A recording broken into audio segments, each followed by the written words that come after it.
Welcome to the Indiana 4-H Clover Call podcast, where our goal is to share information about the people and programs that make the Indiana 4-H Youth Development Program such an important part of our communities. We welcome youth and adult 4-H volunteers, 4-H youth and their families, extension professionals, and any others who are interested in providing positive opportunities for youth. We thank you for joining us for this episode, which begins now.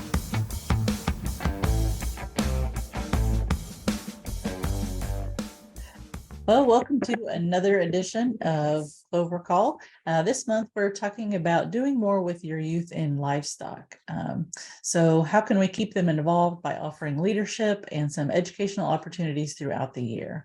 My name is Christie Jacob. I am the 4-H Youth Development Educator in Parke County. And I also have with me Alicia, Abby, and Jenna, and I'll let them introduce themselves. Hi, everyone. I'm Alicia Criswell. It's great to be with you. I am the 4-H Youth Development Educator in Wayne County, Indiana, so kind of east central part of the state. And I have been in my role for almost 10 years now. Hello, everyone. My name's Abby Morgan, and it's great to be with you. I'm the 4-H Educator in Montgomery County, so we are the county directly below Purdue. And I have been the 4-H educator here since December of 2015. Hi, I am Jenna Bushong. I am a 9th year member of Montgomery County 4-H, and I am one of our 9 Junior Livestock Board members. I want to thank Alicia, Abby, and Jenna for being with me today.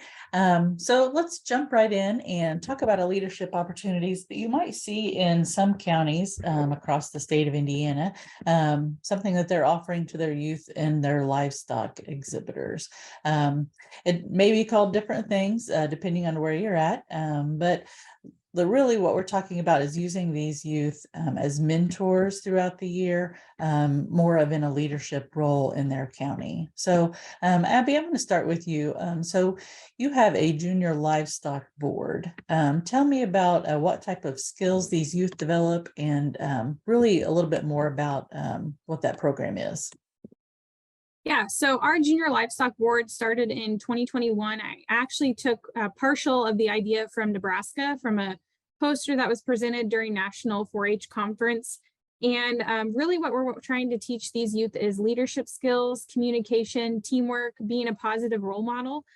So when we started this process, I fully got on board our 4-H livestock superintendents and unique. In Montgomery County, we only have one board, 4-H Incorporated board. We don't have a separate council or fair board. And so on that board, we have a 4-H Inc. livestock chair.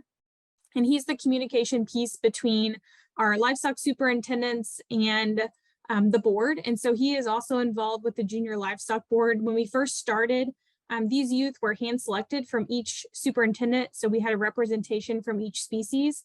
Kind of learned the hard way that when you hand select, sometimes those youth aren't always eager to be doing that task. And so the next year we wanted to give them some interviewing skills. And so what we did was we opened it up to no more than 9 positions on the board representing the species that we have.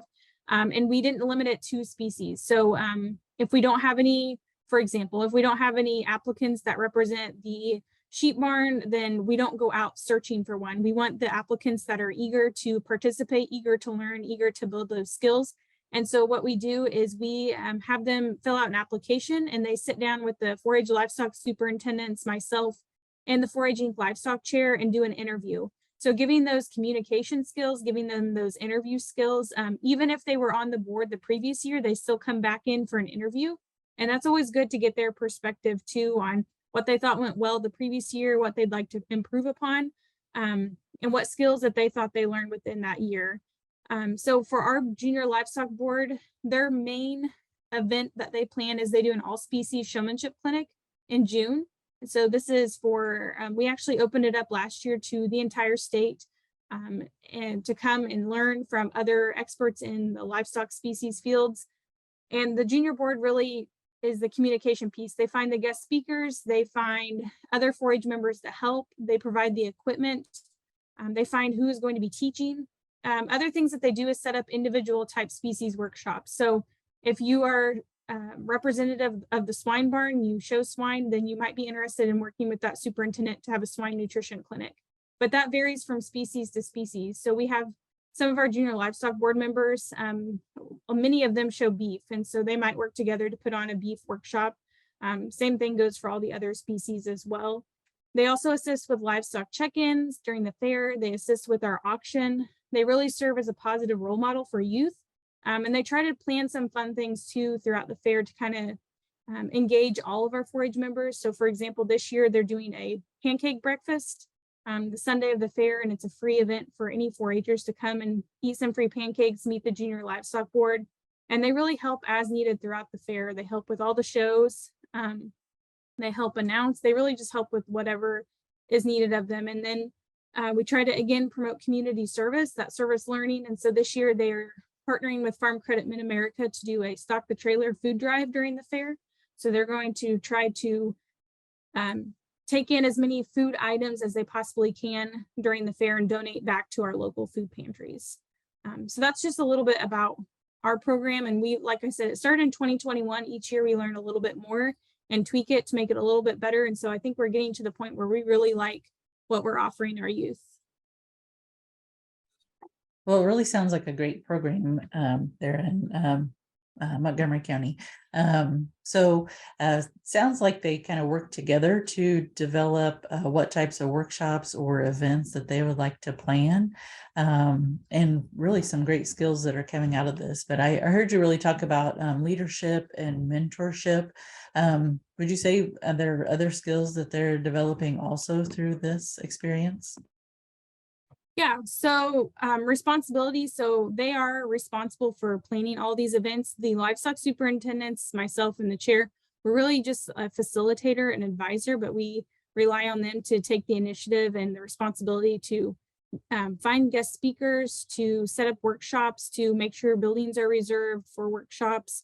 And they're also, again, just working together as a team. A lot of the tasks that they're given, it's not just one person can do it. So they have to really learn how to divide and conquer and rely on each other to follow through with what they said they were going to follow through with, because it's getting to the point where a lot of the events that they're planning are pretty big events. And so they need to really work together in order to pull those off as well. That's awesome that they can do that. Do you have any type of, so this is a year-long program basically that you have, and do you have any type of evaluation, or how do you culminate the program and maybe work with them afterwards to kind of look back and see how they improved or what they learned?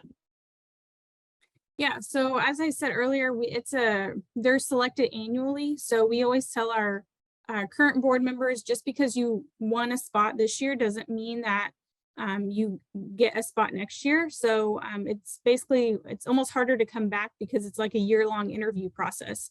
But one of the great things about bringing them back in for an interview is we spend a lot of time talking to them about what they learned, what they thought they could do differently, what they think could be better.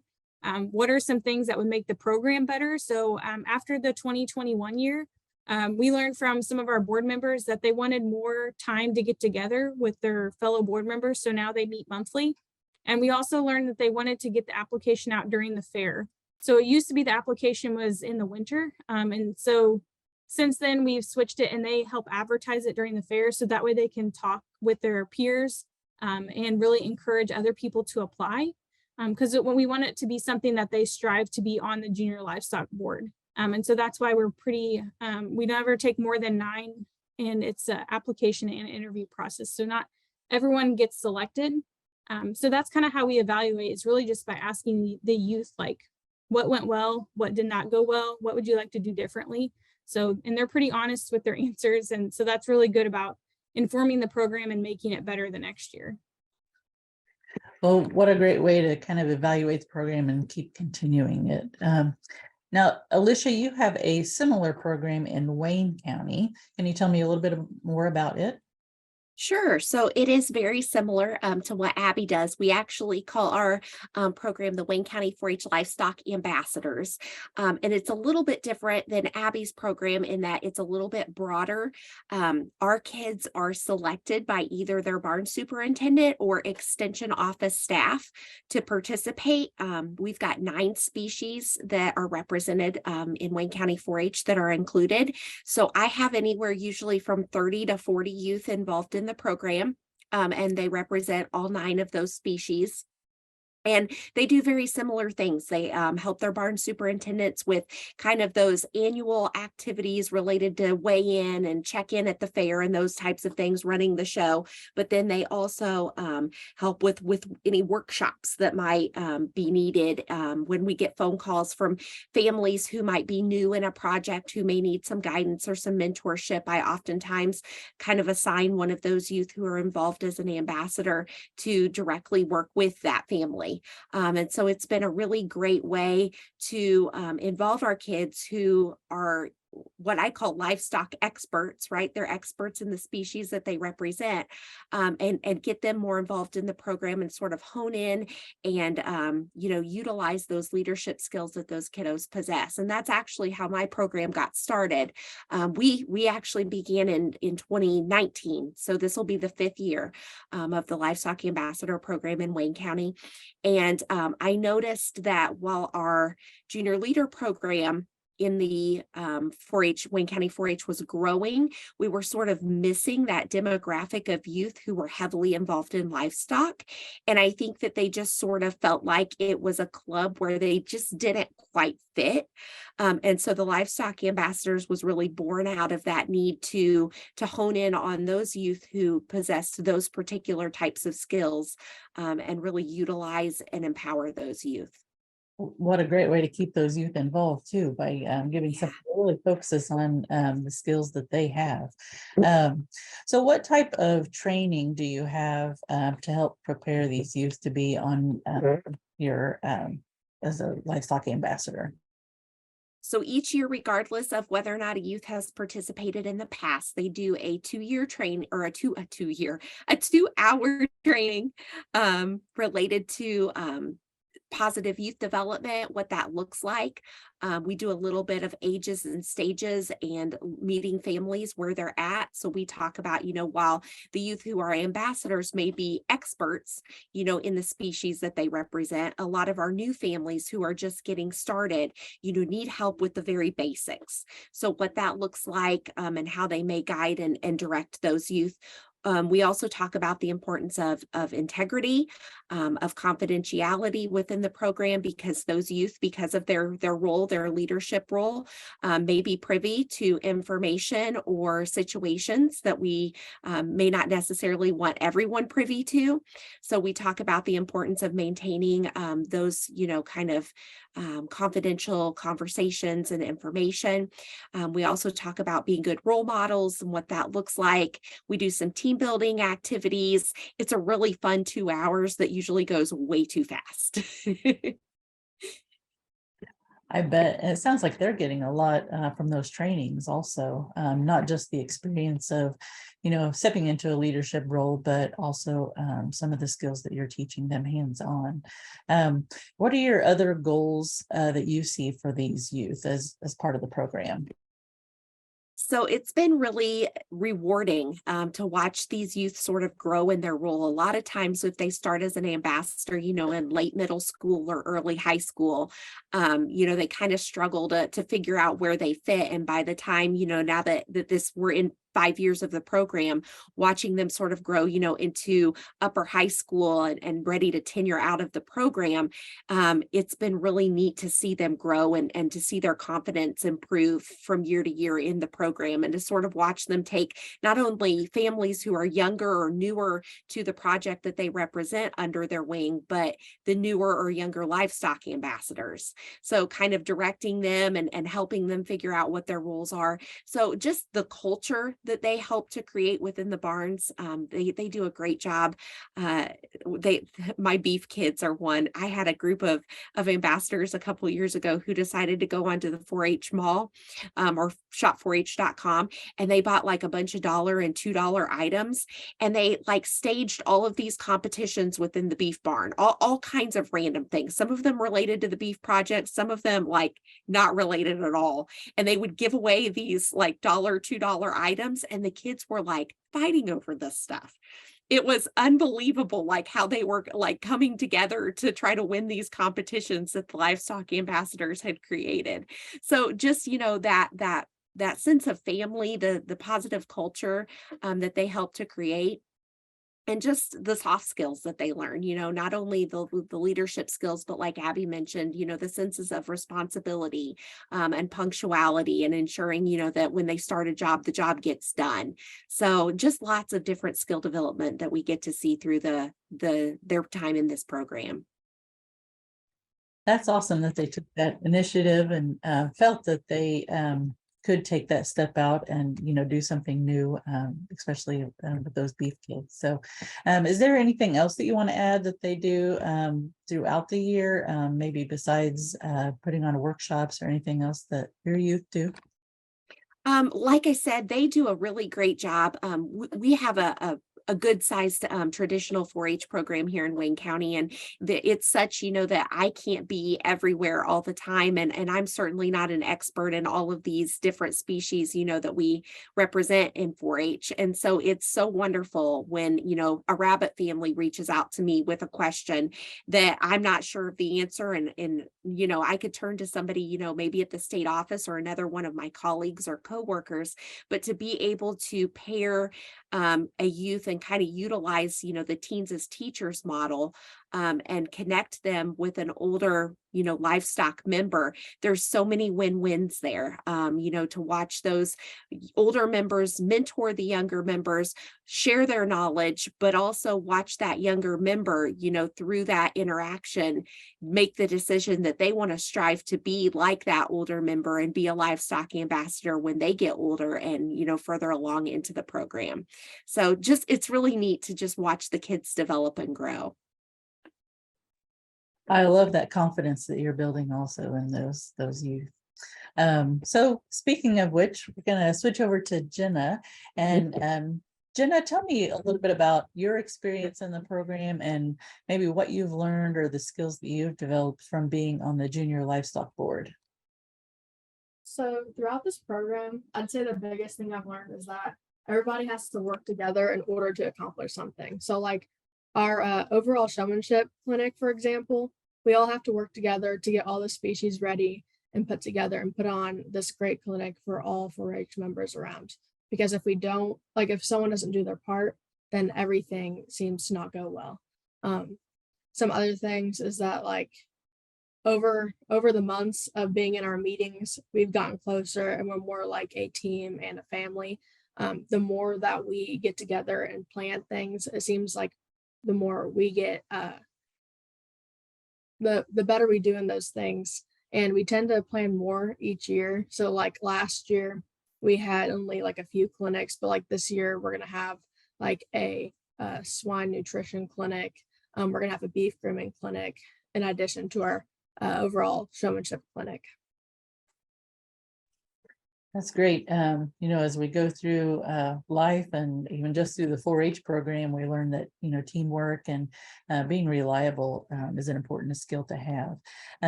But what would you say is your most memorable experience? There's a lot of memorable experiences, but I'd say like one of my favorite ones would be like probably our overall showmanship clinic last year. It's just so great to see like all the little kids coming in that are soon going to replace us within the next few years, because a lot of us on the Junior Livestock Board are in our high school years. So we only have a few years left.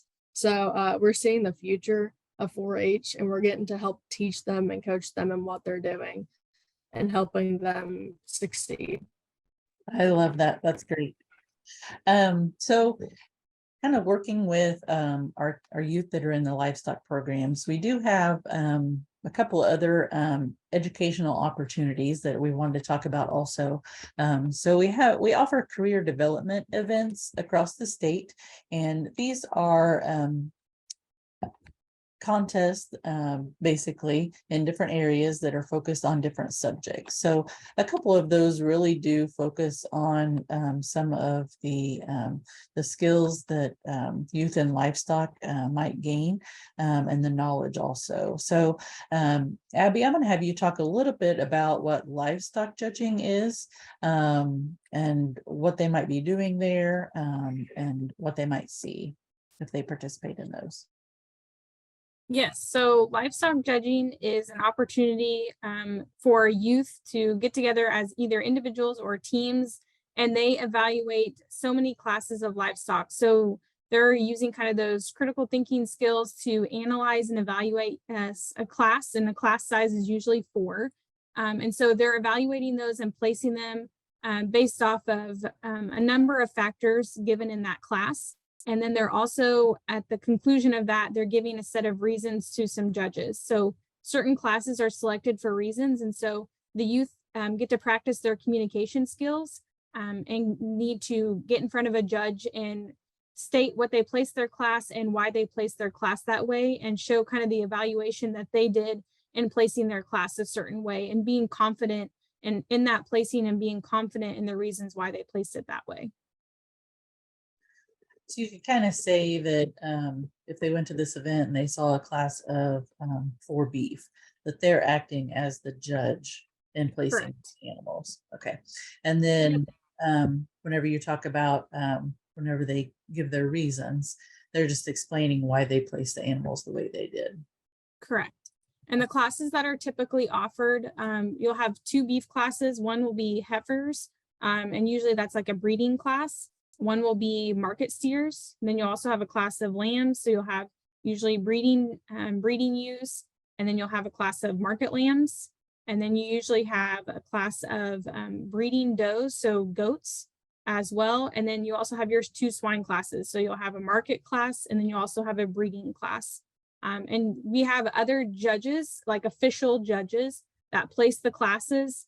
And so the youth, when they fill out their placing cards, they're evaluated based off of as compared to the official placings in that class. So if you place the class 2, 3, 4, 1, and really the class was 2, 3, 1, 4, then they're scored based off of how well they compared to the official judges placing. And then those official judges also listen to the reasons and evaluate youth based off the reasons that were given. So when you talk about reasons, so you said that they would, kind of the day of the contest, they would evaluate these different classes of animals, and then they would go to reasons and kind of justify why they placed the animals the way they did. But there's also a questions divisions, right? Can you talk a little bit about that? Yep. So questions usually, so when teams sign up, they will say whether they want to be in the questions division or the reasons divisions. And the questions divisions really is they get so many questions per each class. So they might get 3 to 5 questions for each class that they need to answer correctly. And so they're not giving reasons, but they are showing their knowledge about that class. So one of the questions might be, which lamb was the heaviest muscled? And so they need to be able to go back to their notes, go back to their memory, and know which of those animals was the heaviest muscled, and be able to answer that question. And they'll have those for all the different species as well. Whereas if you're giving reasons, it's usually the easiest class to place. And it's just, usually it's not both beef classes. It's usually either the steers or the heifers class. So it's not both, it's just one.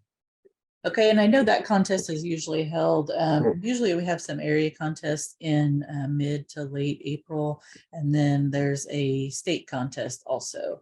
Can you provide any information about that, or? Yeah, and so this year we went to invitationals. We used to have just an area contest. It was a standard area contest for each area in the state. But this year we're trying to change the way things were.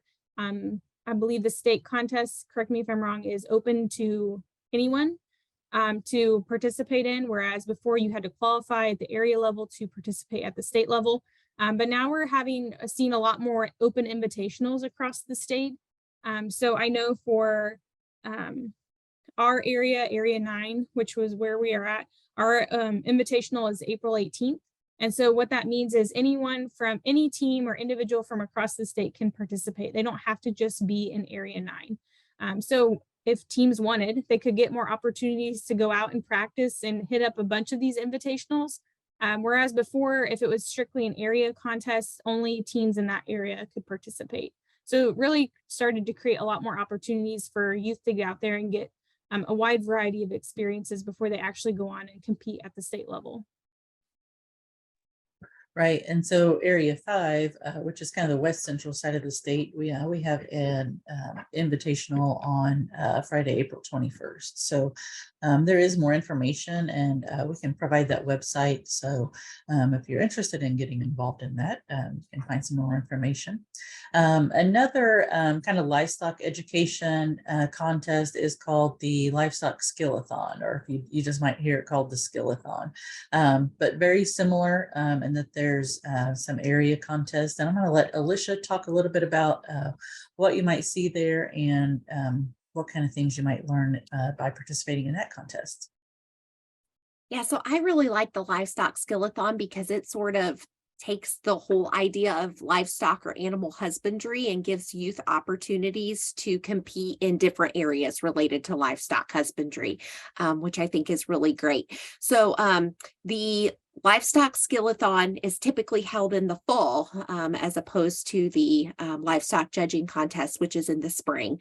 And youth evaluate different areas of livestock husbandry. So they typically do an industry standards test or exam, which is usually some true-false questions and multiple choice questions. Then they do some quality assurance related to things like withdrawals of different timelines, reading medication labels. Sometimes there's some different scenarios that the quality assurance exam will take them through. And then they evaluate cuts of meat, both wholesale, retail, specific cuts. They look at different feeds. So they evaluate different types of grain and have to be able to identify what types of grain are what. And then they identify different types of equipment related to animal husbandry. And this is all done either through, it's all kind of visual evaluation, but we either have pictures for the youth or we have the actual items available for them to be able to view and look at. So it's a really cool contest. Yeah, I enjoy that one too. So what all species are involved in that Skill-a-Thon? So beef, sheep, swine, goats, and I don't think I'm missing anything there. I think that sounds right. Yeah. I'm not sure. There might be a little poultry maybe on maybe the industry standards or quality assurance, but yeah, I don't recall that there's any type of, when we do breeds identification, I don't think we've got any birds in the breeds identification. Right. Yeah. So Alicia, if you had youth that maybe were interested in participating in either one of these contests but weren't sure where to start or they didn't have a coach, what would your suggestion be? So I would encourage them to get in contact with somebody, their extension educator like Abby or myself. We would be able to either kind of get them plugged into a team or, with enough interest, be able to host a team and work with those individuals. But I think these are really awesome opportunities for youth to kind of stretch their skills and test what they know. Many of our livestock kiddos are kind of competitive by nature, and this just gives them another opportunity, to be able to improve their skills and practice their skills. So would definitely encourage participation in these types of contests. So Jenna has also participated in both of these contests, I believe. Is that right? Yep. Okay. So a little bit on the maybe the livestock judging. Kind of what's your experience been, and what do you like about that contest? So livestock judging is like one of my favorite contests to do. Basically we go and we learn like why livestock stand in placing. So basically it helps me understand better, like when I take my livestock to shows, like why did it place this way? What are some issues? And it can also help like if you're breeding your livestock, like what to breed to.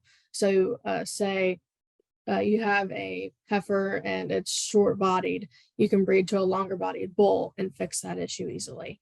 It can help you better understand livestock in general.